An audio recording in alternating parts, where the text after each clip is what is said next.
por lo que es una de las columnas más longevas en el sector financiero y una de las primeras escritas por una mujer. Licenciada en periodismo por la Escuela Carlos Septién García y en literatura inglesa por la Universidad Nacional Autónoma de México, con un diplomado sobre ideas e instituciones del ITAM y múltiples cursos sobre finanzas y economía. Desde el 8 de octubre de 1997 conduce el programa Fórmula Financiera, que actualmente se transmite en Radio Fórmula y Telefórmula de lunes a viernes, y desde el 28 de mayo de 2005, conductora del programa Alebrijes, Águila o Sol, que se transmite los lunes en el Canal 2 de Televisa. Desde el pasado 1 de septiembre también escribe para el periódico El Universal su columna. En televisión condujo durante 3 años el programa Dinero de Alebrijes en CNI, Canal 40, y el programa Alebrijes, Águila o Sol, emitido por el Canal 2. Gracias a nombre del Ayuntamiento de San Luis Potosí, a nombre de toda su directiva, del Cabildo que nos acompaña, y por supuesto con el testimonio de todas y todos ustedes, le damos la más cordial de las bienvenidas con su ponencia, Recesión o desaceleración, retos y oportunidades para el municipio, a la gran y extraordinaria periodista mexicana, Mari Carmen Cortés.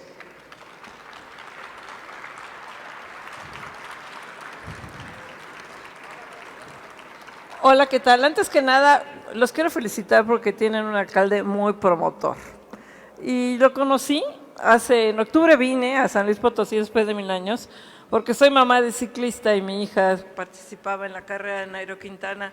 Y me impresionó el alcalde Galindo, mi presidente municipal, para arriba, para abajo. Le digo, yo creo que este es priista, porque yo no sabía nada. Y entonces, pues sí, vi lo de policía con ese, y me impresionó. Yo hago votos para que esta feria sea la feria de proveeduría a nivel nacional, no estoy segura, pero lo primero es un primer paso en un gobierno federal que no hace nada para promover realmente nada para promover a las empresas pequeñas y medianas. Me parece muy bien este ejercicio. Les deseo lo mejor de los éxitos. Qué bueno que tienen este alcalde, que ya se me fue, pero qué bueno que esto es lo que se necesita, promover. Entonces, antes que nada, pues hago votos para que esto sea un éxito y se quede cada año como la Feria de la Proveeduría. Ojalá lo logren. Pues felicidades, porque lo que se requiere, insisto, es promoción. Pero bueno, ahora sí vamos a lo que te truje, como digo yo. La pregunta es, ¿hay recesión o hay desaceleración? Y la respuesta no se las voy a dar porque no lo sé. Yo creo que no lo sabe nadie, tenemos que ser honestos. No hay un solo analista a nivel internacional que descarte la recesión en Estados Unidos. ¿Por qué es tan importante Estados Unidos hoy más que nunca? Porque esto de que pobre México tan lejos de Dios y tan cerca de Estados Unidos, lo de lejos de Dios, a veces creo que seguimos lejos con tanta violencia, lo de cerca de Estados Unidos es una bendición, lo tendríamos que ver como una bendición. Entonces, si Estados Unidos le da gripe, a nosotros nos va a dar neumonía. Si Estados Unidos entra en recesión, nosotros no vamos a poder crecer al 3% que tanto dice Rogelio Ramírez de la O, que no es que uno quiera ser mal agüero y que no se cumpla su pronóstico, es que está prácticamente en chino que se logre. Entonces, ¿va a haber desaceleración? Sí. ¿En Estados Unidos? Sí. ¿De qué magnitud? Pues vamos a ver qué pasa. Ahorita, a ver, esto me dijeron que ya, aquí. Las expectativas en Estados Unidos van mejor a lo esperado. Si ustedes se hubieran venido a dar esta conferencia en diciembre, yo les hubiera dicho que había un 80% de probabilidad de que hubiera recesión a mediados de este año en Estados Unidos. Hoy ya se redujo al 50-60% y en el último cuatrimestre. ¿Qué son los datos que tenemos de enero? Todavía a febrero no tenemos, evidentemente.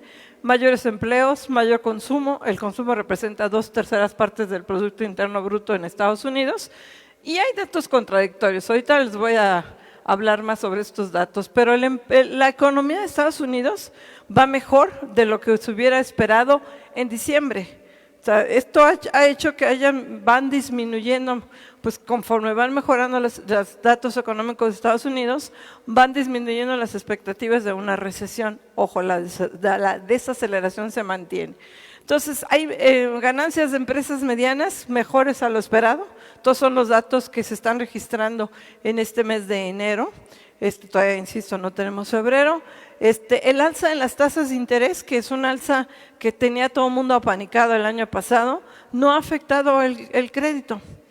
Y aquí tampoco mucho, sobre todo el de vivienda, se sigue creciendo, el empresarial no tanto. Se registraron en Estados Unidos 517,000 empleos en el mes de enero. Imagínense lo que estamos hablando. Nosotros tuvimos 700,000 y poquito en todo el año, ellos 517,000 en un mes. También por eso tenemos tantas remesas, no se crean que no. 3.4% la tasa de desempleo es la más baja en 53 años en Estados Unidos. Y bueno, ¿qué pasa? Y yo decía, en lo que es la recesión, se ha bajado al 60%, algunos lo den ya 50%, pero sigue la expectativa de una recesión en Estados Unidos que ojalá no se cumpla, porque si se cumple la recesión en Estados Unidos vamos a crecer menos del 1%. Nosotros porque seguimos dependiendo nuestras exportaciones de Estados Unidos. Ustedes como proveedores, pues la expectativa son el nearshoring, que vengan y vengan más empresas extranjeras. Si hay recesión en Estados Unidos, esto se va a frenar. La moneda está en el aire. Insisto, no hay nadie, ni yo ni nadie, que pueda garantizar que no va a haber recesión en Estados Unidos hoy día y de que depende de la inflación y de cómo se comporten los datos económicos. De acuerdo con la encuesta del Banco de México, en 2023 se preveía que Estados Unidos iba a crecer 0.60. De acuerdo con la última encuesta, de Banco de México se prevé que Estados Unidos en 2024 va a crecer 1.50. Estas expectativas, cada vez que se publica la encuesta de analista del Banco de México, va subiendo. Un crecimiento de 0.60% en Estados Unidos, pues no es así como guau, pero por lo menos nos permite descartar que hubiera una recesión o que la recesión sea muy pequeña. ¿De qué depende? Básicamente de la inflación. Y por fortuna en Estados Unidos sí va a la baja, aquí no. Aquí por más que López Obrador diga que tiene sus otros datos, bueno, la inflación no. La inflación en enero fue de 7.91%, no ha bajado la inflación. En Estados Unidos sí. En enero bajó un chirris, estaba en 6.5, bajó a 6.4%, pero es una baja. Aquí en México tuvimos 8.2 en diciembre y bajamos a 7.90. Y tengo 7.7 en enero y volvemos a subir ahora a 7.91. No hemos logrado bajar de 7.82, subimos a 7.91. En Estados Unidos sí hay una tendencia a la baja. Y en Estados Unidos, a diferencia de México, que tenemos una meta del 3-4%, en Estados Unidos la meta es del 2%. La meta del Banco de la Reserva Federal. Entonces, ¿esto qué implica? Que pues sigue estando muy arriba de la meta de Estados Unidos, de la Fed, y que implica que van a seguir las tasas al alza. ¿Cuánto? Esa es otra duda. Pero se prevé que las tasas puedan llegar a 5.25, ahorita vamos a este tema. Y yo les decía que hay datos contradictorios en Estados Unidos, por eso no se descarta la recesión. El empleo sí, niveles altísimos, 517,000 empleos en enero, la tasa de desempleo más baja en 53 años, pero al mismo tiempo hay despidos masivos de grandes empresas, de informáticas, de muchas empresas están haciendo despidos. La misma Tesla está despidiendo gente, que invierta o no invierta aquí, pero están despidiendo gente. El consumo creció 3.3% en enero, pero la producción industrial se estancó. Entonces, estos son los datos que no todos los indicadores de Estados Unidos van al alza. Por eso no se descarta la recesión. O sea, por eso han bajado las posibilidades de una recesión, pero no se han disminuido o no se han eliminado totalmente.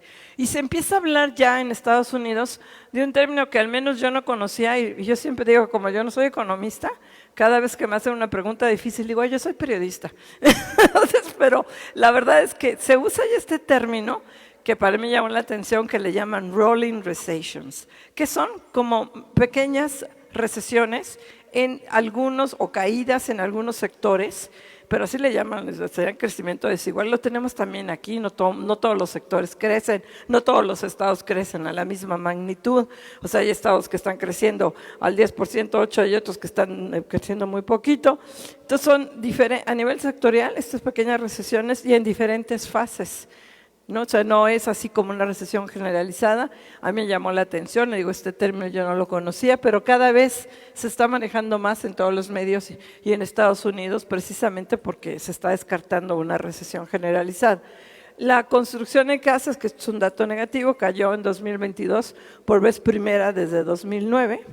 Esto es un dato que pues, la industria de la construcción es muy importante en Estados Unidos. Estamos hablando de una rolling recession en la industria de la construcción. En la manufactura hay una caída en el índice de producción por 5 meses consecutivos. Entonces, por eso digo que no se descarta totalmente la recesión por estos datos tan contradictorios que se están registrando. Ahora, ¿de qué depende? La inflación depende de las tasas de interés, y de las tasas de interés depende el crecimiento económico.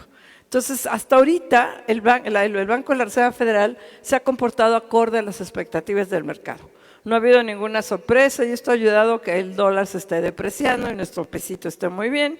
Entonces, la Fed subió en su reunión de febrero, subió las tasas en 25 puntos, como anticipaba el mercado, de 4.50 a 4.75. Esto era lo que anticipaba el mercado. Para sorpresa nuestra, el Banco de México la subió 50 puntos base. Pero incluso en el mercado algunos decían que podía subir a 50 puntos y no, fue 25. Pero Jerome Powell, el presidente de la Fed, ya anticipó que va a haber más alzas. Seguirán en 2023. ¿Cuántas más? 2 o 3 es lo que se está previendo, que pudieran subir las tasas de Estados Unidos otros 50 puntos base en total. Hay quien dice que 75 puntos, ojalá no, pero la idea es que lleguen entre 5.25 y 5.50. Esa es la expectativa que se está manejando en Estados Unidos. Y de aquí depende también mucho que va a hacer el Banco de México, ¿no? Esto ya... El Banco de México había dicho que sí iba a desacoplar, que así le llaman, de la Fed. Hasta ahorita se mantiene prácticamente igualito todo lo que hace la Fed, pero en febrero sí subió a 50 puntos base. Eso sí, sorprendió al mercado. Todo el mundo esperábamos que el alza iba a ser había un consenso, incluso la encuesta de Citibanamex era un consenso unánime que las tasas iban a subir 50 puntos. Pues les falló, 25 puntos. Les falló. La Junta de Gobierno en forma unánime, porque ya no está ahí el disidente que era Gerardo Esquivel, votaron por un alza de 50 puntos base. Entonces hoy se amplió el diferencial de tasas entre México y Estados Unidos, que era de 6 puntos, se amplió a 6.50 puntos. Por eso es tan atractivo invertir en México para los inversionistas. Tenemos estabilidad y le estamos pagando 6.50 puntos más que en Estados Unidos. Pues de aquí soy. Es capital golondrino, se puede ir en cualquier momento, pero ahorita se está beneficiando el diferencial en tasas. La inflación, ya les decía, en el caso de México, pues no se ha controlado.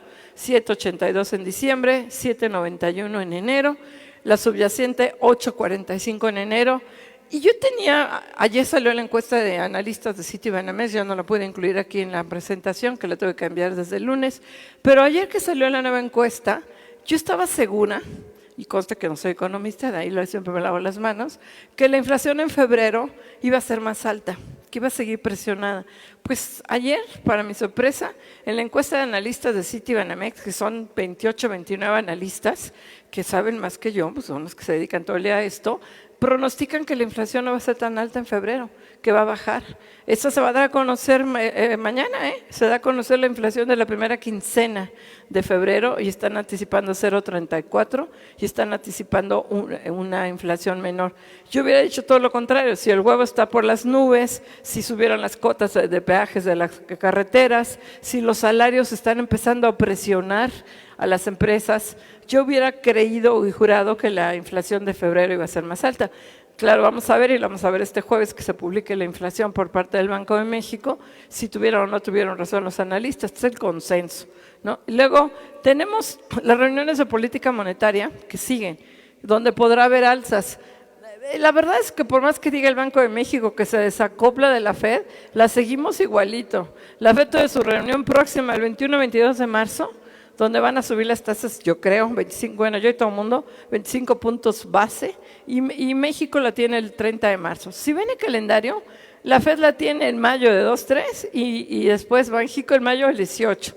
1 o 2 semanas después, unos días después, sigue al Banco de la Reserva Federal, lo cual es lógico, es el banco más importante del mundo. Estamos al lado de la economía más importante del mundo. Esté o no en recesión, Estados Unidos es por eso digo que ya no hay que decir pobre México, al contrario, digamos decir bendito México, que estamos aquí al lado de la economía más grande del mundo, que debemos de estar en bonanza, debemos tener grandes oportunidades de inversión, ¿no? Pero no las tenemos todavía, pero eso sigue tal cual. Junio 13-14 en la FED, México 22 de junio, ahí van, ¿no? Estas son, de estas salsas, que todavía faltan varias reuniones, falta marzo, mayo, junio, julio, septiembre, octubre y diciembre. ¿Cuántas salsas esperan? Los analistas dicen que 3, incluso dicen que podría empezar a bajar las tasas. Eso sería muy interesante, eso sería una muy buena señal para el mercado.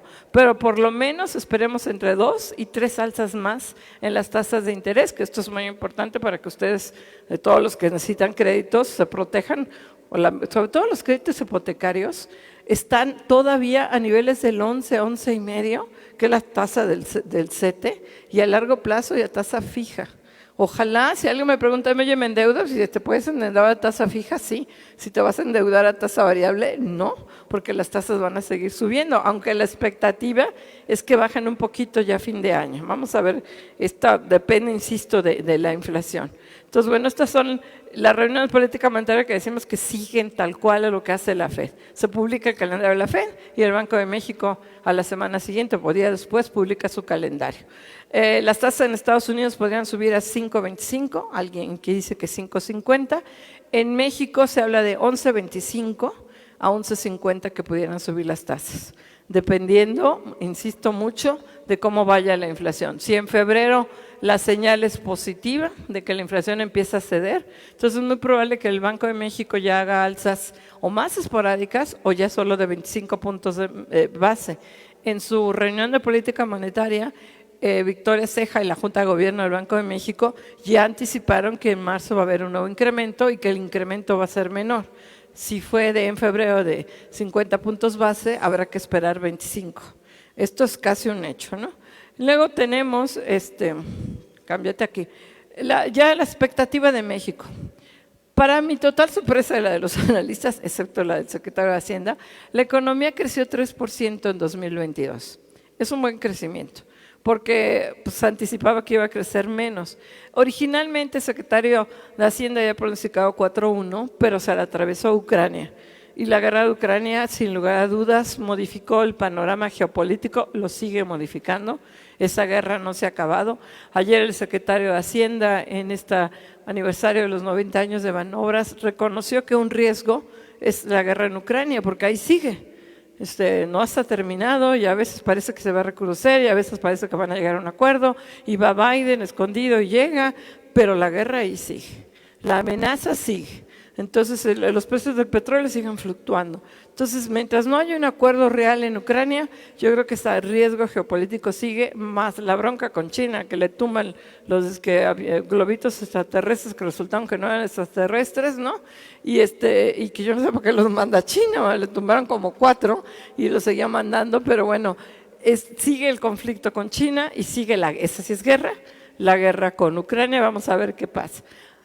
Otros datos positivos, así como en Estados Unidos la economía tuvo datos positivos, en México también. La inversión extranjera directa, 35,292 millones de dólares. Sí, es un dato muy importante. ¿Empieza a reflejar la inversión del nearshoring? Sí y no. ¿Por qué sí y no? Porque el primer semestre se concentró la operación en gran parte por dos operaciones que se hicieron, entre ellas en el sistema financiero, y en el último semestre ya se frenó un poco la inversión extranjera directa, pero creció. Es un crecimiento de 13% de la inversión extranjera directa, ahí está, esto es un dato. Sí es un dato muy positivo. Las remesas, 58,400 millones de dólares. Veamos lo que esto significa. Y este año dicen que va a llegar a 62,000. Si no fuera por las benditas remesas, la economía no hubiera crecido, Porque este dinero que llega a las familias de migrantes se gastan, pues, desafortunadamente, en consumo. Ojalá se gastara en infraestructura, en escuelas, en hospitales, en las poblaciones. Antes había un programa del gobierno en que por cada peso que donaba un migrante el gobierno ponía 3 o 2, no me acuerdo cómo está, creo que era 2 por 1, pero esto se acabó. Llega el dinero de la familia López ahí en Zacatecas o en Puebla o en los estados de Oaxaca, que son los que más remesas reciben, y se lo gastan en la licuadora o en el chupirul. O sea, no hay un control de este dinero, pero genera gasto, genera consumo y evita que se caiga la economía. Entonces es muy importante y es más importante que el turismo, las remesas, y este año la expectativa es que lleguen a 62 mil millones de dólares. Y aunque López Obrador lo presume como un logro de él, pues no. Es un logro realmente desde Trump, aunque no nos guste, que empezó apoyando a las familias con sus chequecitos, les llegaba sus chequecitos en la pandemia, y siguió Biden, y Biden con este programa que tiene, que ahí sí hay apoyo a las pymes y ahí sí hay apoyo a las empresas. Esto ha hecho que haya mayor empleo en Estados Unidos, esto ha hecho que los migrantes ganen más, y supuestamente yo he preguntado 1000 veces si esto no es lavado de dinero hormiga.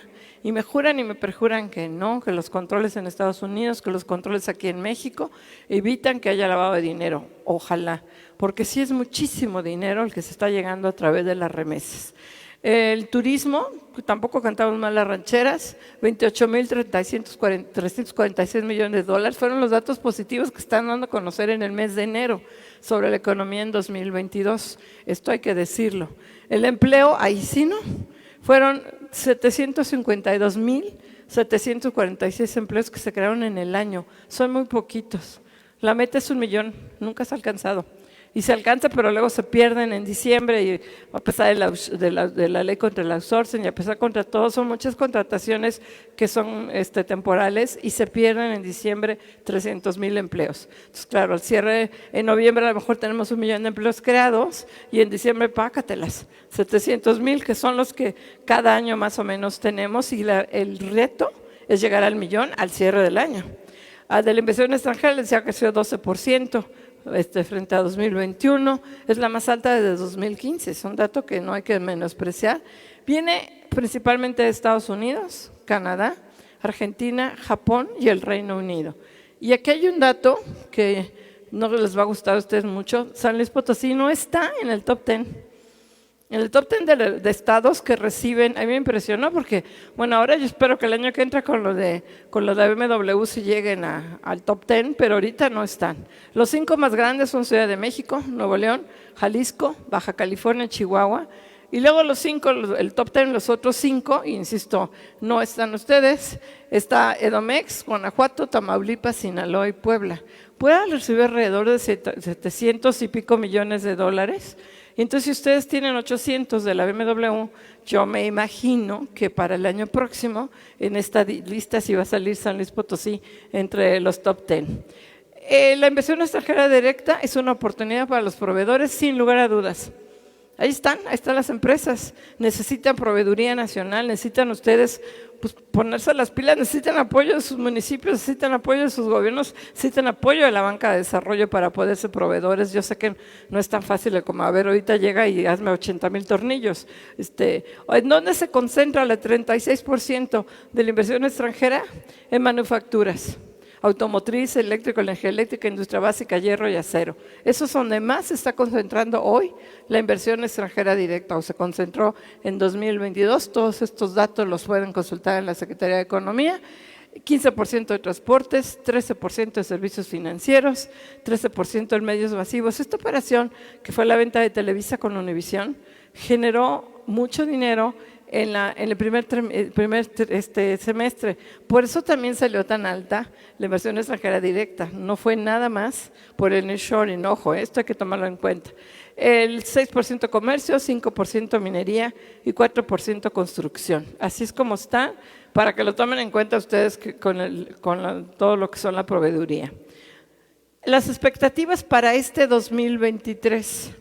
El PIB promedio, de acuerdo con los analistas de la encuesta Citibanamex, esta es la del 7 de febrero, ayer salió, pues quincenal, ayer lo elevaron a 1.1, pero bueno, 1%, el rango se mantiene, incluso ayer era un rango todavía peor, entre -1 y más 7, más 1.7. En la de febrero, el rango era de 0.3 a 1.7, en la de ayer, de -1 1 a 0 a 1.7. Me llama la atención que aquí sí no hay consenso.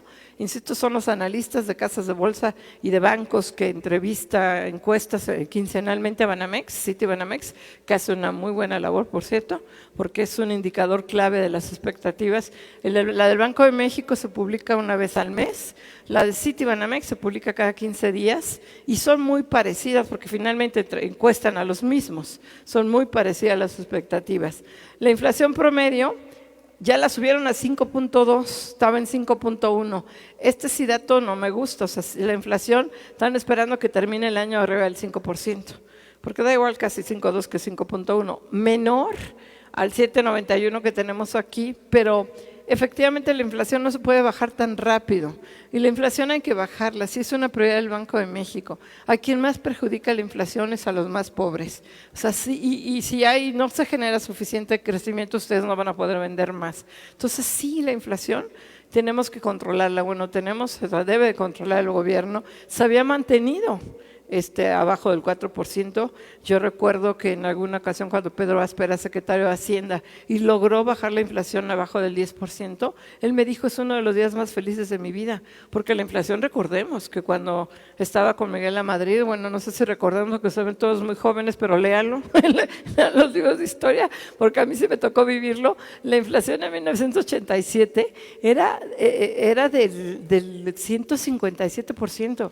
La inflación un mes de enero era el 14%. Tú llegabas a un restaurante y tenían con un diures ahí un papelito los precios, porque los iban cambiando cada rato. No les daba tiempo, no les redituaba imprimirlos. Entonces les ponían ahí un post-it para ver cuánto costaban. Todo siempre más y más y más.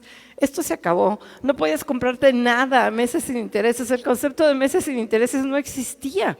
Era así como una quimera. Entonces sí tenemos que regresar a controlar la inflación.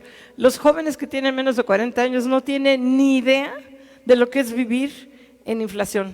Ellos crecieron con los meses sin intereses. Hoy ya te puedes comprar un carro, lo que sea, a meses sin intereses, pero con una inflación si sigue galopando, pues se van a acabar. Entonces sí es muy importante, sí tiene que ser una tarea, sí tenemos que estar bien conscientes y seguir la inflación que vaya a la baja.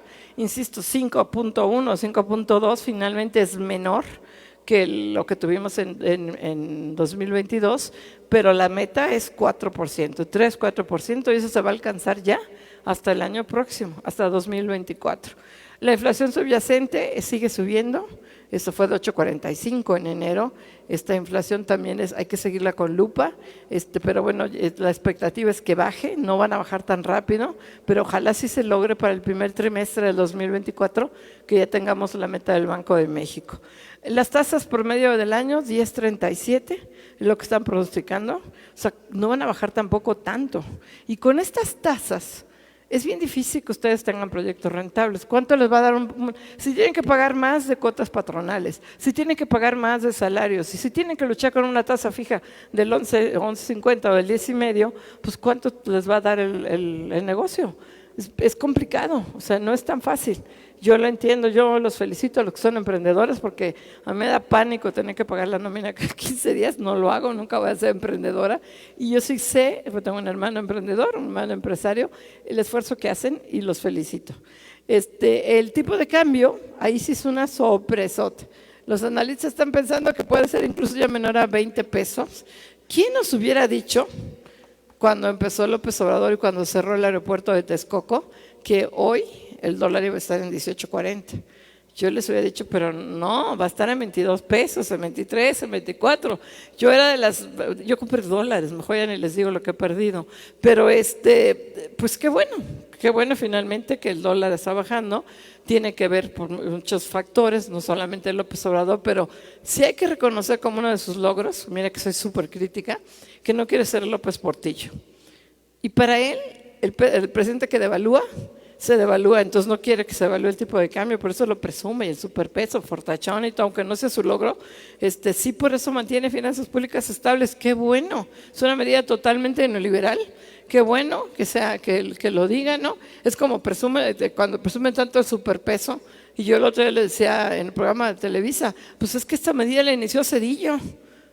Cedillo fue el que inició la flotación del tipo de cambio. Y en el momento que Cedillo inició con la flotación del tipo de cambio, y la peor de la crisis en 95, pues el peso empezó a flotar y empezó a moverse. Y es una de las divisas que tiene, no hay ninguna restricción, por eso le va también al peso, porque la puedes comprar 24 horas al día en cualquier mercado, en cualquier hedge fund, cualquiera puede entrar y salir y hacer lo que se le dé la gana con la moneda. Eso se logró gracias a Cedillo. Y hoy dice, es que tenemos un tipo de cambio fortachón, pues agradecele al neoliberalismo, mi chato, que tanto critica, porque lo odia todas las políticas neoliberales y hace muchas políticas neoliberales, que qué bueno, porque si no, entonces sí el dólar, quién sabe cómo estaría. Pero bueno, la expectativa es que el tipo de cambio estaba a 20 pesos o abajo de 20 pesos. ¿Qué se espera para 2024? Y me vuelvo a basar en la encuesta de Citibanamex. El PIB, 1.9, un rango entre 0.6 y 2.8, depende de Estados Unidos. La inflación, 4.06. Fíjense, en 2024 estaríamos ya en el rango del Banco de México. La subyacente, que esa sería un bajón, ojalá lo logren, de hecho 45 a 3.92. Las tasas de fondo bancario 7.94. O sea, están anticipando que las tasas que hoy están en 11 y van a llegar a 11.50 puedan bajar a 7.94. Por aquí tengo una agua, ¿verdad? Si me pueden abrir una agüita, se los agradeceré, por favor. 7.94, el tipo de cambio 20.73. Eso es lo que están anticipando para 2024, que sería una gran estabilidad. Vamos a ver si se logra. Cámbiate. Gracias, muy amable. Para el rango del PIB, no, esto espérame, ya no se me cambia. Okay, ahora sí. Si se logra, esto es muy interesante. El promedio anual, fíjense nada más de lo que estamos hablando, del crecimiento del PIB es de 0.35%. 0.35%. Si algo critica López Obrador, criticaba en la campaña, era el crecimiento 2% promedio de los últimos 20 años, ¿se acordarán? El promedio del maldito neoliberalismo, ¿no? Malo, ladrón, corrupto, todo lo que dice. ¿Cómo es posible que el país haya crecido a un ritmo de 2% anual? Cuando yo llego voy a crecer al 5%. Pues sí, mi chato, estás creciendo al 0.35%.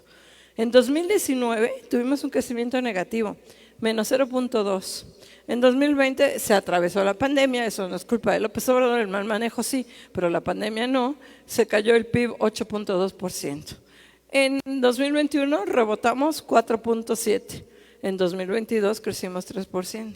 Sumando esto, el promedio anual es 0.35. Así de grave, así de mal manejada, y tanto que se quejó del neoliberalismo. Ya él mismo reconoció en una conferencia que a lo mejor crecemos al 1% anual promedio, siempre y cuando crezcamos 3% en 2023 y 3% en 2024, seguramente lo que ya le dijo Ramírez de la U, que él confiamos, ojalá, yo de veras prefiero que sea cierto, prefiero que sea 3% en 2023 y 3%, y 3% en 2024, pero los analistas de Banamex no lo dicen, O sea, ellos están anticipando que vamos a crecer 1.1 este año y el próximo 1.9. Entonces no vamos a alcanzar el 1% promedio. Así va a estar de grave el saldo al cierre de este sexenio, a menos que efectivamente se lograra, y de todas maneras sería el 1%, sería la mitad de lo que se crecía en los últimos 20 años de los malditos gobiernos neoliberales. Luego, la recesión en Estados Unidos. ¿Cuáles son los riesgos para la economía para no alcanzar este 3% que aspira el secretario de Hacienda? Uno, la recesión en Estados Unidos. Y ahí ya les dije, no se lo repito, la moneda está en el aire, esperemos que no se dé, o que se den las rolling recessions nada más. La inflación, esperemos que se controle. Las tasas de interés, esperemos que vayan a la baja, que suban y luego empiecen a bajar. Y los conflictos geopolíticos, la guerra en Ucrania y el conflicto con China, del cual nos podríamos en principio beneficiar, aunque gran parte del nearshoring son empresas chinas también. Entonces, estos son los riesgos que le vemos a la economía. El TEMEC, a mí me tiene impactada. El TEMEC está agarrado de alfileres. Sí lo presume López Obrador, sí se negoció. Sí, el otro día platicando con Antonio del Valle, que es el presidente del Consejo Mexicano de Negocios, que mañana también ya deja la presidencia, él nos decía que uno de sus primeros retos en estos 4 años al frente del Consejo fue el TEMEC.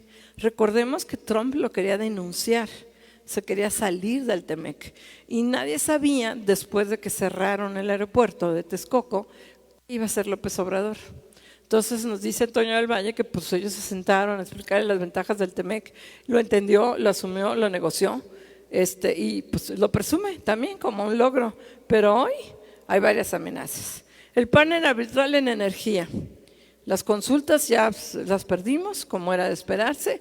Lo que dice Raquel Buendrostro, que creo que aquí ni siquiera mandaron a un representante de la Secretaría de Economía, para que vean la importancia que tiene para la Secretaría de Economía los emprendedores.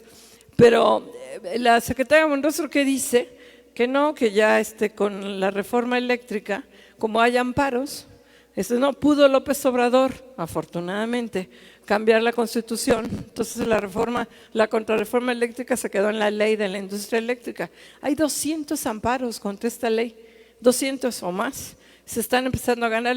Efectivamente, la ley de la industria eléctrica no está en marcha. Entonces, ¿qué dice Buendrostro? No, pues sí, ¿para qué se enoja Estados Unidos si la ley no está en marcha? Digo, no está vigente, pero no está vigente por los amparos. Hasta que la Suprema Corte le dé la razón a más de 5 amparos, entonces va a poder desechar la ley. Mientras tenemos la espada de Damocles, que Estados Unidos active el mecanismo arbitral, y si hace un arbitraje lo vamos a perder. Pero Estados Unidos está muy mesuradito, o sea, nomás está ahí viendo. El decreto agropecuario, segunda bronca. Estados Unidos le dice a México, te doy de plazo hasta el 14 de febrero para que me demuestres científicamente por qué estás prohibiendo el glifosato y por qué quieres prohibir el maíz transgénico, el amarillo, que es el que se usa muchísimo para la industria y además para consumo animal. ¿Qué hace el gobierno mexicano? Pues según esto, pues nunca va a demostrar la base científica, pues se le encargó al CONACYT. Entonces no hay manera de que demuestre, porque son además políticos. No quieren el maíz transgénico por la defensa del maíz nativo y no hay ninguna razón científica que lo demuestre, no lo han podido demostrar. Pero ¿qué hacen? Permiten la importación del maíz transgénico para uso animal y para uso industrial. Y con eso dice Estados Unidos, mira, ya no te preocupes, pues ya dejamos que importes, ya no alarmes de todos. El glifosato sí se prohíbe porque supuestamente el CONACYT, y eso dice el decreto, ya desarrolló fertilizantes alternos. ¿Y qué dice el Consejo Nacional Agropecuario? ¿Dónde están? No los conozco. Entonces, ¿qué va a pasar con el glifosato si lo prohíben? Una de dos, o hay contrabando, importación que va a elevar los costos y los precios, o empiezan a elevarse los costos de producción con fertilizantes que van a chafas, que no son probados científicamente y que no van a tener el rendimiento en las cosechas, y esto puede repercutir en la inflación, porque si te va a costar más producir maíz, sorgo y no sé cuántos productos que usan glifosato, pues entonces el costo es que te suba los productos alimentarios, la canasta alimentaria. El sector nacional agropecuario está muy preocupado por el tema del glifosato. El del maíz amarillo efectivamente ya se tranquilizan, aunque el decreto abre la puerta para que en un futuro se prohíbe.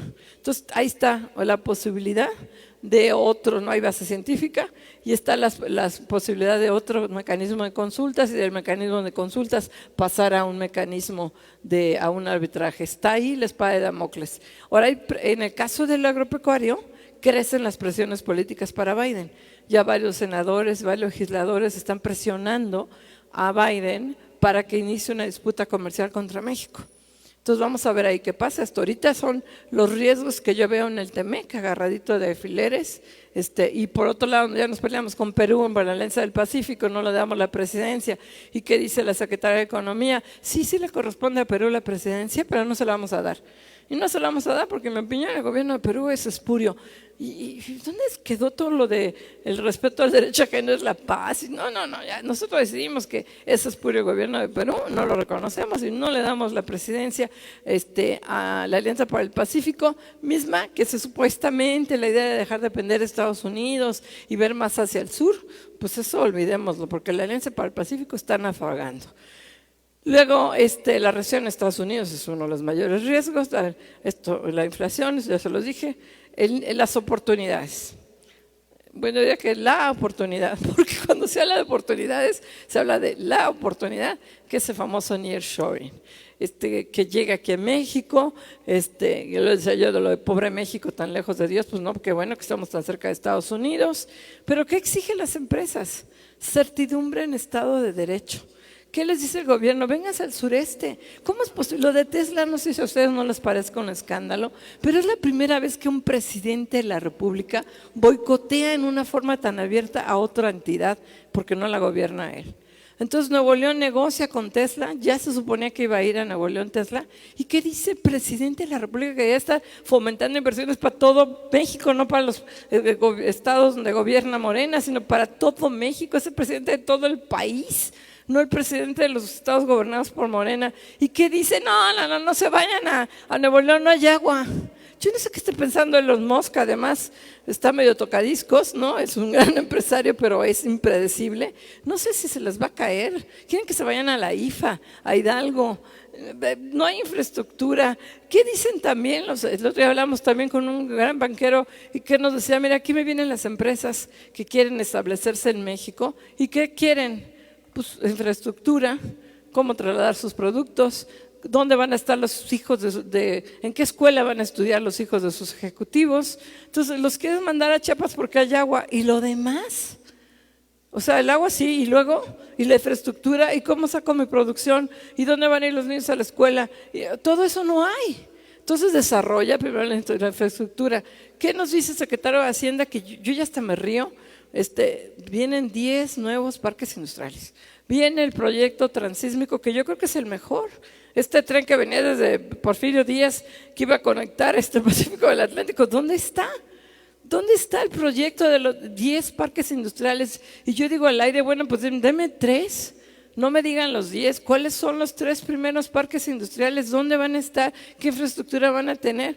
Pues todavía no está. Pero tiene 1 año y medio el secretario de Hacienda hablando de los 10 nuevos parques industriales. Viene uno aquí a San Luis Potosí y veo unos parques industriales que yo creo que ya están saturados. A mí me impactó cuando vine a lo del ciclismo de Nairo Quintana, me vine en coche. Me impactó que yo llegaba desde no sé cuántos kilómetros antes de llegar a San Luis. Yo me sentía que estaba en Naucalpan o en la zona industrial de Tlalnepantla, fábricas. Yo decía, órale, finalmente es progreso, es empleo, es industria. Me impactó mucho llegar por carretera a San Luis Potosí, porque por avión no ve uno, ahora vine en avión, uno no ve esto, pero por carretera se nota. O sea, era impresionante ver las fábricas por toda la carretera. Dije, mira, esto me impactó mucho. Entonces, ¿pero qué exigen? Exigen certidumbre en Estado de Derecho y exigen infraestructura. No la hay. Ahora, ¿qué oportunidades tienen ustedes como los municipios y como los proveedores? Pues yo creo que, ¿cuál es la tarea del municipio? Yo creo que va a ser bien difícil ser alcalde, y más si el gobernador es de otro partido, debe ser todavía más complicado. ¿Pero qué se requiere? Pues promover. O sea, ¿qué requieren de todos los niveles, de todos los municipios? Promover. Porque hay que fomentar, hay que poner la mesa para que se creen empleos. El gobierno solito el gobierno no fabrica empleos, el gobierno tiene su lana metida en sus proyectos prioritarios de López Obrador, pero no está generando empleos. Ya lo estamos viendo, 700,000 empleos en el IMSS, que son para mí los que valen, porque son los empleos con prestaciones. Se dio a conocer que se creció el número de empleos en enero, lo dio a conocer el INEGI, 1.7 millones más de personas en la población económicamente activa, y luego el 55% es economía informal. ¿Eso es lo que queremos? ¿Queremos empleos formales? Yo creo que no. Queremos empleos con IMSS, con prestaciones. Eso es lo que queremos y esos no están creciendo. Entonces, ¿qué se requiere? Se requiere que les den incentivos a ustedes para abrir una empresa, y más con las tasas como están y más con la incertidumbre que hay si Estados Unidos entra o no en recesión. ¿Qué les dan a ustedes para...? Y el gobierno mexicano, el gobierno federal, pues no apoya a los emprendedores. Sí, yo decimos siempre nosotros al aire, si Bill Gates hubiera nacido en México, seguiría en el garage armando computadoras piratas. No hubiera creado Microsoft, porque ahí sí tienen su Small and Business Administration, que sí le apuesta en el crecimiento de los jóvenes emprendedores. ¿Qué estímulos hay para que un chavo o 2 o 3 que acaban de salir de la carrera, que tienen ideas, puedan desarrollar su proyecto? ¿Cuáles son los trámites que creo que son cada vez más complejos para abrir una nueva empresa? se vuelve más complicado. Eso debería de ayudar los presidentes municipales, eso tendría que hacer, ahí está la oportunidad, ahí están las inversiones, ahí está la posición geográfica envidiable de México, somos de veras la envidia del mundo. Estamos al lado de Estados Unidos. Estados Unidos quiere dejar de depender de China, está peleando con los chinos y nosotros aquí como nomás milando, ¿no? Porque no generamos, porque no hay certidumbre en electricidad, porque tenemos una ley de la industria eléctrica que no ha sido derogada, pero que ahí vienen los amparos, ¿no? Y porque tenemos un presidente que amanece como lo dijo él. Me dijo el secretario de Ursúa de Hacienda que no cerrara el aeropuerto de Texcoco. Me dijo mi secretario de Comunicaciones que no cerrara el aeropuerto de Texcoco. Me dijo Alfonso Romo, que era mi jefe de la presidencia, que no lo cerrara. Y yo me fui a dormir con una gran inquietud y desperté y dije sí. O sea, ¿para qué es a tu gabinete si no le haces caso? O sea, y entonces no sabemos qué va a hacer López Obrador de aquí al resto del año, qué más se le ocurra. Esto es como en el avión presidencial, que ahora lo van a volver a tratar de sacar una subasta el 2 de marzo, por si les interesa, a través del INDEP, el Instituto Nacional para Devolver al Pueblo lo Robado. Ese nombre a mí me da escalofrío, pero así se llama. Van a haber una subasta, pero es la ocurrencia del día. Entonces, ¿qué necesitan? Yo por eso digo, debe ser muy complicado ser presidente municipal en este país hoy día, pero hay que hacerlo. Hay que generar oportunidades para proveedores, ayudar en la medida que se pueda. En torno al nearshoring, me llamó mucho la atención que Ramírez de la O dijo que para su pleno potencial, que es la primera vez que lo reconoce Ramírez de la O, se requieren cambios en políticas públicas. Y dije, chis, y no dijo cuáles. Y no hay manera de preguntarle porque no le gusta hablar con medios. Entonces yo me imagino que se refiere a la energía, a la eléctrica. Si no hay certidumbre de dónde vas a tener la electricidad, ¿no? Y el agua, pues entonces, pues, o si vas a querer como Constellation Brands, empiezas a abrir una planta y luego llega el gobierno, a ver una encuesta, ¿quién quiere que se vaya a la cervecera? Así cerró la fábrica de Constellation Brands. Por eso yo creo que Tesla, después de lo que dijo López Obrador, pues no se va a ir a Nuevo León, yo creo. No, desde luego no he hablado con Elon Musk, ni me fui a dormir soñándolo, pero me imagino que si el gobierno no quiere, no te va a salir. ¿Qué está pasando con Banamex? Banamex había postores internacionales y ¿qué dijo López Obrador? No, quiero que se quede en manos mexicanas. A ver quién se pelea con el presidente de la República. Puede boicotear la operación. Pues entonces ya nomás queda un postor, que es Germán Larrea, que es mexicano. Entonces, pues sí, ¿qué cambios en política pública se requieren? Ramírez de la O no lo dijo, pero sí se requieren. Se requieren apoyos más excesivos de la banca de desarrollo. Ayer Banobras decía que se iba a apoyar, Nacional Financiera y Bancomex dicen que tienen 600 mil millones de pesos en la cartera, eso dicen, para prestar. Y luego, ¿por qué no los prestan? ¿Por qué no hay demanda? O por la dificultad, o por el problema de los proyectos, pero el caso es que ahí está el dinero, supuestamente, pero no se están generando estos créditos y se requieren estímulos para la inversión que yo creo que no va a haber y que me imagino que a nivel municipal no puede ser gran cosa para estímulos, pero por lo menos lo que sí puedes hacer a nivel municipal es agilizar los trámites. Los trámites que corresponden a los municipios, eso sí es un reto, tendrían que ser mucho más fáciles y ahí creo que todos pueden avanzar. Y bueno, ya creo que ya con esta era la última, ¿no? Esto es lo que ya con esto termino, pero yo sí creo que hay oportunidades para los municipios, creo que hay oportunidades para ustedes y creo que el panorama es complicado, aunque quizás menos de lo que yo hubiera anticipado en octubre o noviembre. Pues muchas gracias y si quieren hacerme preguntas, aquí estoy.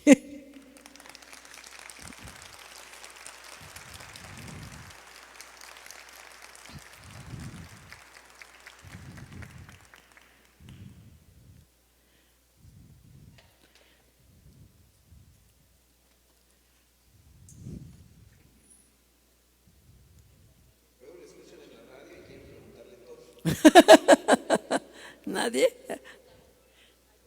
A ver.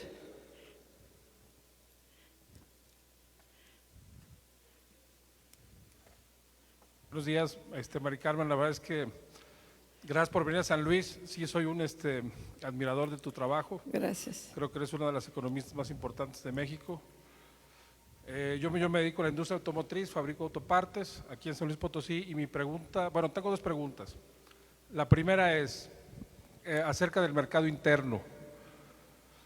¿Cómo podemos mejorar o impulsar el mercado interno? porque ciertamente nosotros exportamos a algunas plataformas automotrices, pero en el tema de las plataformas que están para mercado nacional, sí se ha visto muy lento su crecimiento.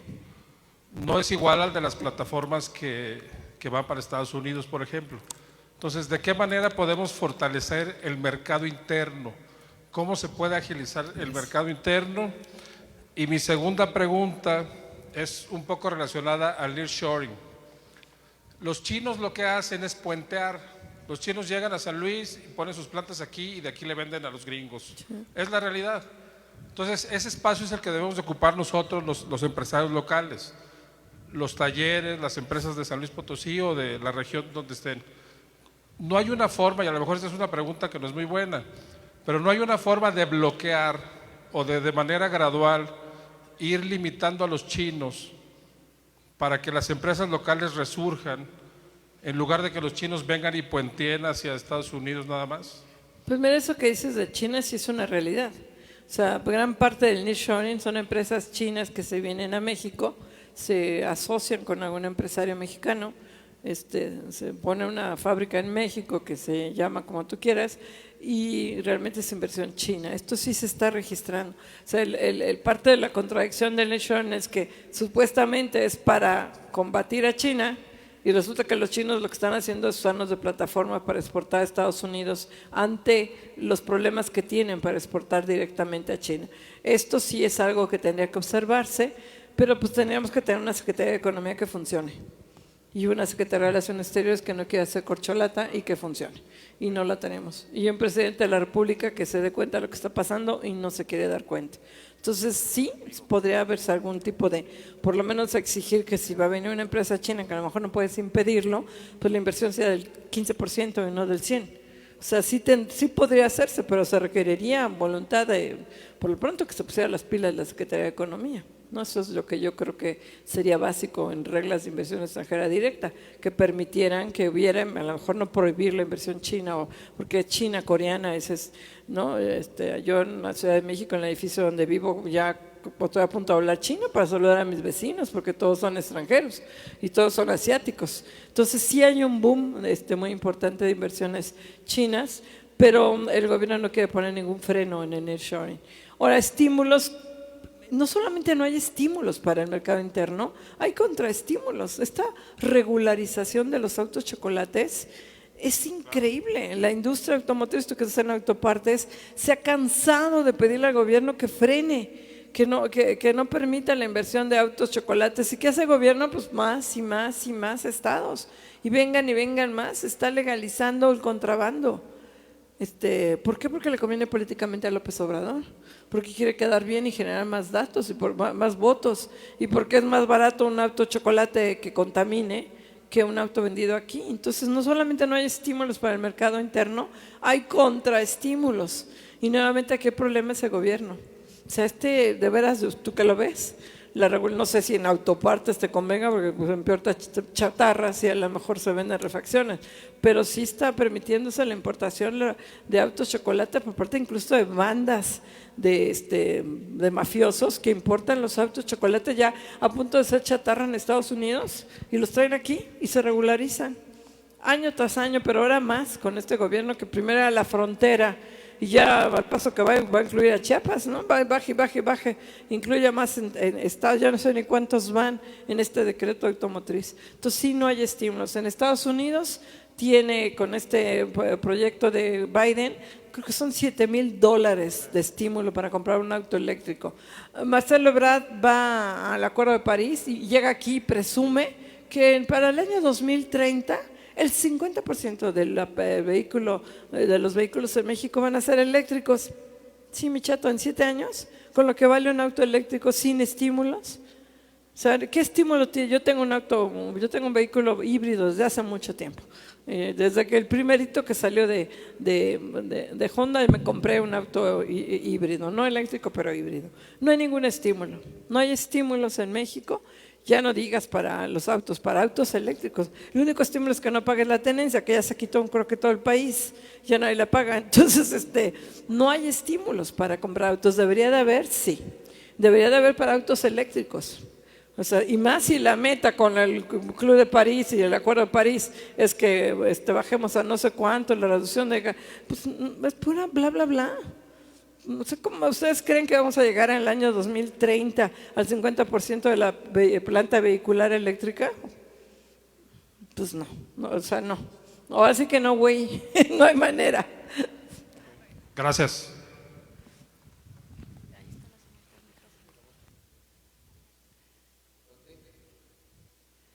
Ya vi una manita aquí.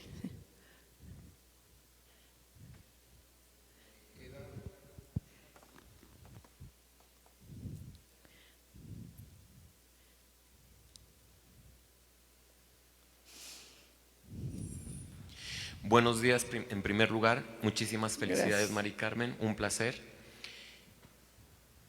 Nosotros somos de Consorcio Logístico Integral, estamos iniciando operaciones aquí en San Luis Potosí.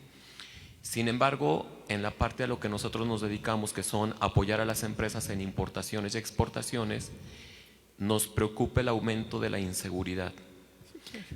El día de hoy la Cámara Nacional del Autotransporte se manifiesta a nivel nacional sobre el mismo tema, pero vemos también una aduana cada vez más burocratizada. 3 años, 3 directores de aduanas que no conocen nada, las aduanas militarizadas, casos totalmente absurdos donde se detiene la mercancía porque el criterio de quien la revisa en aduanas corrieron a todo el personal pensando que era corrupción. La persona no distingue entre un sintético grabado como piel exótica y le llega al empresario una notificación por violación a la protección de fauna y vida silvestre con la pena ya prácticamente en términos de derecho penal. No tenemos apoyo para las importaciones y exportaciones. ¿Cuál es tu punto de vista en este sentido? Mira, yo soy muy pesimista y en lo que es violencia, soy muy pesimista. Yo veo que la violencia crece y crece. Ya no lo mencioné, pero es uno de los factores que efectivamente inhibe el nearshoring. Una empresa quiere seguridad. ¿Qué le das? Con el PASIC, cuando se negoció el PASIC, la Concamín y los industriales pidieron mayor seguridad, que se vigilaran las carreteras, pusieron las carreteras más peligrosas y que sí, que la Guardia Nacional, y pues nada, bla, bla, bla, no se ha cumplido. Y en cuanto, a mí me parece muy preocupante que cada vez más y más y más se esté dando al ejército y se esté dando a Marina, o sea, esa es la realidad. Y llega efectivamente gente sin experiencia. ¿Qué es lo primero que hizo Raquel Buenrostro cuando llegó a Economía? Corrió a medio mundo. Y era gente que había contratado la otra 4T que era Tatiana Coutlier. No, corres a la experiencia, no fomenta servicio civil de carrera. ¿Qué es lo que quiere hacer López Obrador con el plan B en el INE? Correr a medio mundo, a la gente que está ahí, que sabe la credencialización. O sea, efectivamente no dudo que esté pasando esto en aduanas, porque ¿qué dice López Obrador? Que no le importa la experiencia, que le importa la honestidad, y está contratando a burros y a corruptos y gente sin experiencia. Alguien me decía que afortunadamente el gobierno es tan inepto que no ha podido hacer más daño. O sea, pero si fueran un poquito menos ineficientes, más eficientes, quién sabe qué hubieran hecho. Sí es un problema muy severo, que corras a todo mundo porque crees que todo mundo es corrupto y contratas gente que no tiene experiencia, que no sabe y que no sabe distinguir. Me parece totalmente alarmante entre una piel artificial y una piel legítima. O sea, me parece, ahí va el pobre empresario, me imagino, el viacrucis a demostrar que esto es plástico, que no te preocupes de que yo no meta el jaguar, ¿no? O sea, es de risa si no fuera tan preocupante. Y así como te pasa a ti, le pasa a mucha gente. Bueno, ve todas las broncas de las medicinas. Alguna vez platicando con Pepe Toño González al principio del sexenio, que fue director del IMSS, fue director de secretario de Hacienda, director de Pemex, y antes de que cuando ya acababa de ganar López Obrador, le dije, ¿qué te preocupa más a ti, Pepe Toño, del gobierno? Y me dijo, mira, salud, lo de menos, porque es tan grave que cometan errores en salud que no los van a cometer. No, vean el problema del desabasto de medicinas. Y es por mala onda, es por ineptitud en la mayor parte. González, ¿cómo se llama? López-Gatell, que no usas el cubrebocas, que te proteges con la estampita, que López Obrador tiene solvencia moral. ¿Y qué decía López Obrador? Abrácense en plena pandemia. O sea, es una mala fe, ¿no? Yo creo que es ineptitud. O sea, a lo mejor no son corruptos, a lo mejor la Marina no todos son corruptos, porque yo dudo, a lo mejor el Ejército sí son menos corruptos que muchos, pero no saben. ¿Por qué perdimos la categoría aérea número 1? Por ineptos. Porque la austeridad republicana no les dejó gastar en servicios de control aéreo, y llegan los gringos, llega la FAA y que dice, oigan, esto es no tienen suficientes controles, no tienen controladores, no hablan ni siquiera inglés. Contrataron a gente que hablaba inglés así del nichorin, ¿no? Y el champú, y no, pues no. Entonces, pero para un avión, si dices nichorin, pues no te pasa nada, pero si estás dándole instrucciones a un piloto gringo, pues entonces sí es muy importante que hables bien inglés, ¿no? Pues claro que perdimos la categoría aérea, tenemos 2 años en categoría aérea número 1, que es que ya la vamos a recuperar, pero en mayo cumplimos 2. Entonces, lamentablemente, ¿qué se tendría que hacer? Capacitarlos. Pero si los tienes a los 6 meses, si los corres a los otros y los rotas, pues te va a seguir llegando gente que además piensa que todos los demás son malos menos ellos. O sea, todo lo que viene del pasado, todo es corrupto, ¿no? Todo, el maldito neoliberalismo, ¿no? Todos los medios somos malditos, todos los medios somos corruptos. Y López Obrador que dice que lo critica si me están atacando a mí. Entonces, pues eso es, ¿no? Eso desafortunadamente creo que va a ser el viacrucis para ustedes. Por eso es que el nearshoring tampoco está avanzando tanto, porque a la hora ven, pero ahí está el potencial. Sí deberíamos ser el paraíso de las inversiones. Canadá tiene 70,000 millones de dólares de inversiones, el doble que nosotros, y también está al lado. ¿No? O sea, deberíamos tener el doble, no 35,000, doble, triple, porque aquí estamos, la posición aquí está, pero la capacidad desafortunadamente no. No todo el gobierno, no quiero hablar de todo el mundo, pero sí hay una gran ineficiencia.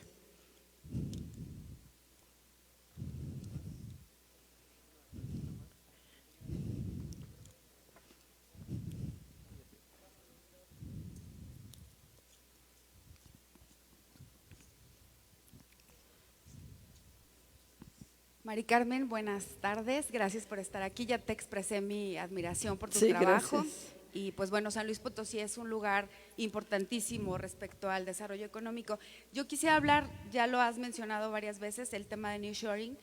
Yo le veo demasiadas aristas, pero sobre todo, y la que más me preocupa, es el marco jurídico laboral, porque pues San Luis Potosí tiene fama, o México tiene fama de ser una mano de obra barata.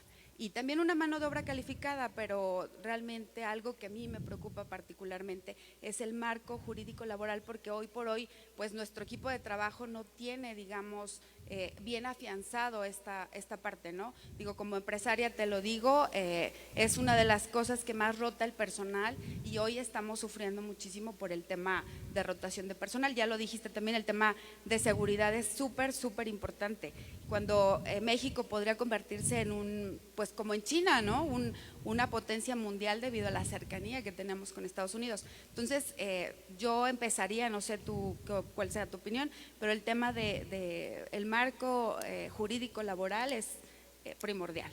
Mira, yo ahí sí creo que es un acierto del López Obrador. Le digo, insisto, no creo que soy tan ciega ni tan todo mal. La ley contra el outsourcing, sí había unos abusos espeluznantes. Sí había empresas que contrataban a sus 1,000 trabajadores el 1 de enero, los corrían el 31 de diciembre, los volvían a contratar el 1 de enero y nunca generaban antigüedad. Eso no tiene abuela, por no decir otra cosa. Y había muchísimas empresas que lo hacían, aparte de las fantasmas y todo. Empresas grandototototas que hacían eso. Eso era una práctica, no estoy diciendo ustedes si lo hacían o no, era una práctica muy común. Esto se acabó. O sea, se logró con una intensa negociación que el outsourcing legítimo sí exista. Pero el otro, el tranza, que sí había en muchísimas grandes empresas esta práctica. El trabajador nunca tenía prestación. Ahora, ¿qué se logró también a petición del sector privado? Corregir una de las grandes injusticias del sistema de pensiones, que eso les está elevando el costo a ustedes de la mano de obra. Yo creo que la mano de obra mexicana ya no es tan barata como en otros lados, porque ahora a partir de este año hay que incrementar la cuota patronal, que qué bueno, porque era muy baja. qué estaba pasando con las primeras generaciones de las Afores, la ley que entraron a trabajar después de julio del 97, pues se iban a jubilar con el 30% de su salario. Se les redujo las semanas de 1.250 a 750. Esto es un costo laboral para ustedes. O sea, el costo laboral lo están asumiendo ustedes. La gente se está jubilando antes, ya creo que era justo. Yo creo que esto es justo, pero se está elevando el costo laboral. Otro costo laboral que se está incrementando es el superpeso. Que ya no hablé del superpeso, se me pasó. Pero el superpeso, que qué padre, qué maravilla, que tenemos tan barato el superpeso, pero están los bemoles. Menos pesos por remesas, más incremento en la mano de obra. O sea, una empresa que se va a venir aquí, ¿cuántos dólares me cuesta el trabajador por hora? Pues lo que cueste, pero tu dólar ya te va a salir menos, entonces ya te eleva tu costo, ¿no? O sea, si hay un costo, hay una repercusión ahí que tendrán que analizar. Cada año te va a costar más la cuota obrero patronal y además está el incremento del salario, en términos reales, salario mínimo. Medidas muy justas. Este país hay que corregir la injusticia que hay. Ayer se dio a conocer por parte del Coneval el índice de pobreza laboral y presumen que se redujo del 40% al 38.5%. Imagínense lo que esto implica. De cada 10 trabajadores, pobreza laboral, gente que trabaja, de cada 10 trabajadores, 3.5 no alcanzan a comprar la canasta básica alimentaria. Híjole, sí estamos con una gran injusticia. Todos los trabajadores, todos, el salario mínimo, todos tendrían que comprar la canasta mínima alimentaria y no la compran. No la compran todavía. O sea, sí se ha reducido la pobreza laboral, qué bueno, pero no se ha logrado. Entonces, yo creo que la expectativa a la que van a tener que enfrentarse ustedes, porque yo, si gana Morena y si sigue esto así, es que el costo laboral, y eso me parece bien, cada día va a ser más caro. De que la mano de obra mexicana era uno de los atractivos para invertir, era bien injusto. Porque era a costa de que no había prestaciones, a costa del outsourcing, a costa de las empresas fantasmas y a costa de que 40% antes, ahora 38.5% de los trabajadores no podían comprar la canasta alimentaria. Entonces creo que sí, se trata de, bueno, si tú lo ves por hora lo que ganan en Estados Unidos, lo que ganan aquí, pues yo sé que la diferencia es abismal, pero el reto sería que cada vez más generaran ustedes empleos que mira, se las pongo, ¿verdad? Mejor pagados y que los trabajadores estén más contentos para que no se vayan. ¿Por qué hay tanta rotación de personal? Porque les pagan más, yo supongo, porque está más cerca. O sea, ¿por qué te vas de una empresa en la que estás a gusto? Porque o no estás a gusto, o no ganas lo suficiente, o el compadre te ofrece más, o te queda más cerca tú, ¿no? Algo pasa para que un trabajador se vaya. ¿Qué pasa en Japón, que presumen que la gente llega y se queda de 40 años? Eso sí estaría para ustedes, hagan un estudio de por qué algunas entidades tienen mayor movilidad, porque hay más ofertas, supongo. Entonces tú ya lo entrenaste, ya el cuate ya sabe hacer tornillos XPU, y entonces pues llega, oye, necesito un especialista en tornillos XPU, pues ahí está fulanito, pues órale, ¿cuánto ganas? Pues 3, pues te doy 5, pues te vas, porque no estás peleado con tu bolsillo, por más bien que te caiga la empresa. Entonces creo que sí es un reto y creo que sí se va a seguir incrementando el costo laboral, ¿eh? Esto sí, y eso me parece bien, eso no me parece nada mal. Perdón que se los diga, pero ahí sí. Pues no sé si ya no hay otra o…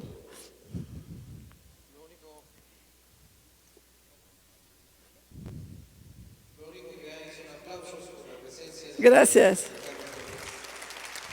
Gracias. Ya. Así pues, a nombre del Ayuntamiento de San Luis Potosí, se le otorga el presente agradecimiento a María Carmen Cortés Mateos por la impartición de su conferencia. Gracias, muchas gracias.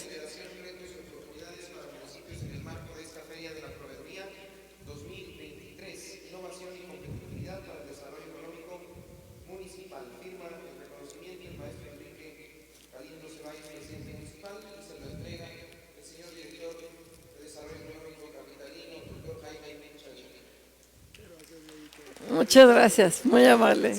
Gracias. Gracias. Ay, que me lo…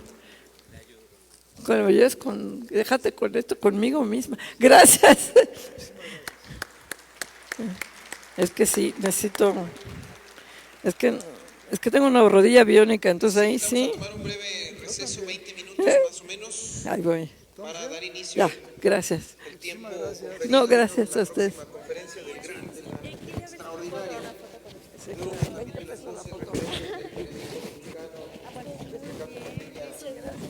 Financiera, Rodrigo Pacheco, que ya se encuentra aquí con nosotros. 20 minutos y regresamos. Muchas gracias. Déjame quitarme todo acá. Hola, Le voy a sacar el Decía, porque dice, ¿por qué no te observan con él? Dice, no, tengo su teléfono.